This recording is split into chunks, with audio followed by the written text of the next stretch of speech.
المساحة المتاحة أمام الفلسطينيين في الداخل الإسرائيلي من أجل التغيير في السياسة الإسرائيلية الحالية هي فقط من خلال استعمال الجهاز القضائي.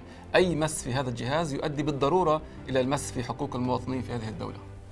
كوننا أقلية داخل حدود الدولة، تمثيلنا في الكنيست محدود من ناحية العدد وبالتالي القدرة على التأثير، وفي ظل حكومة تتبنى أجندة فاشية استيطانية. المخطط اللي راح يمنع المحاكم من لجم الكنيست والحكومة هو عبارة عن وصفة لكارثة. مكانتنا القانونية موجودة في هذه النقطة، قانون القومية وقوانين أخرى. اليمين يريد أن يسيء في مكانتنا هذه إلى أقصى اليمين في كل تطور في داخل إسرائيل. مكانتنا القانونية ومكانتنا السياسية ومكانتنا بمواضيع أخرى ستسوء. حتى اليوم كان الوضع الأقلية العربية سيء جدا بسبب سياسة التمييز العنصري حتى داخل الجهاز القضائي. بسبب الانقلاب الدستوري سيكون الوضع أسوأ بكثير. واضح أن الجماهير العربية كانت ضحية العنصرية، سياسات التمييز، وأيضا الجهاز القضائي من 48 لليوم.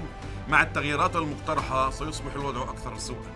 رأي الأغلبية في الكنيست هو ليس ديمقراطي بدون آليات للرقابة والمراجعة القضائية اللي بتمنع من مس بحقوق الأقليات والفئات المستضعفة في البلاد، ونحن المواطنون العرب الأقلية المستهدفة في البلاد بسبب السياق التاريخي.